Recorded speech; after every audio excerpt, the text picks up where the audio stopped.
এটা অন্যায় অধর্ম পাপ এত বড় পাপের প্রশ্রয় দেওয়া এই মানুষের উচিত নয় উচিত নয়।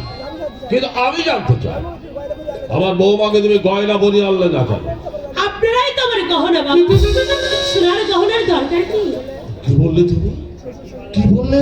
শ্বশুর শাশুড়ি দেবর ননদ স্বামী সংসারিত মেয়েদের আসল গহনা। আপনি আমাকে আশীর্বাদ করুন বাবা, এই গহনা গায়ে রেখে আমি যেন এই সংসারের ভার বইতে পারি বাবা। আমি যেন সংসারের ভার দেব তো বাবা। এই খোকা বাবা, এ তুই কাকে এনেছিস রে? এ বেটা সীতা না শৈবা, সতী না সাবিত্রী, এই মাটি মেয়ে না স্বর্গের দেবী? বাবা, স্বর্গের দেবী কাকে বলে তাও আমি জানি না। আপনি আমাকে আশীর্বাদ করুন, সতী সাবিত্রীর আদর্শ আমি যেন কোনোদিন ভুলে না যাই বাবা। আশীর্বাদ করি আমি, আশীর্বাদ করি বৌমা। তোমরা সুখী হও, সুখ দুঃখ হাসি কান্না মান অভিমানকে এক সূত্রে গেঁথে নিয়ে সংসারের পথে পাড়ি দাও।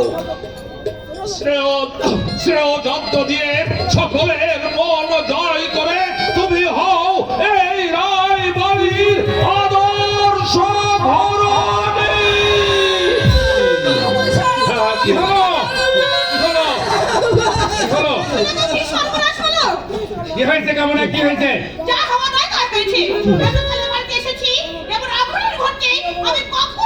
কি এমন আপন করেছে বৌমা? কেমন বলো, কে কে এমন চিৎকার করে উঠলো? তোমার চিৎকার করে উঠলো কেন?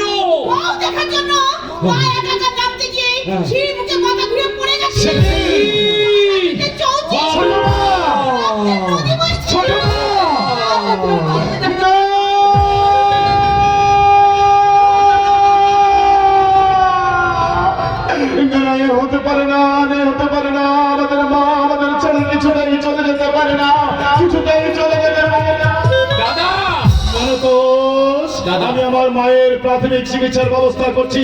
তুই আমার সিনিয়র বন্ধু ওই ডক্টর নওশিনকে ডেকে নিয়ে আয়। এইভাবে অ্যাক্সিডেন্টে আমাদের গর্ভধারিণী মাকে আমি কিছুতেই চলে যেতে দেবো না, আমি কিছুতেই চলে যেতে দেবো না রে, কিছুতেই না।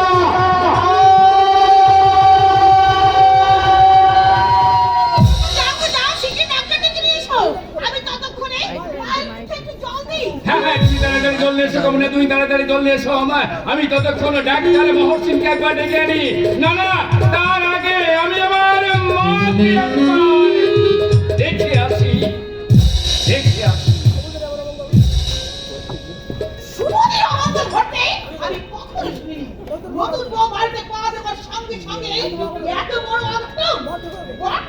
বিয়ে করে নিয়েছে তাই বলতাম একটা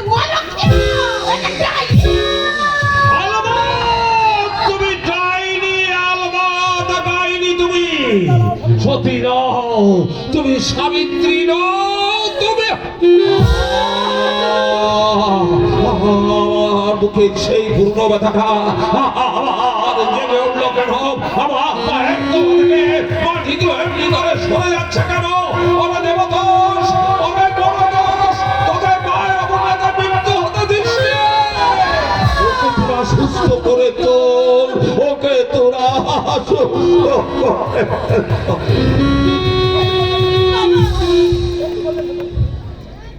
এ তুমি কি করলে ঠাকুর?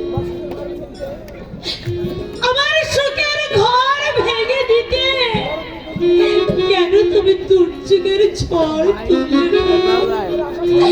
স্বামীর ঘরে আসার সঙ্গে সঙ্গে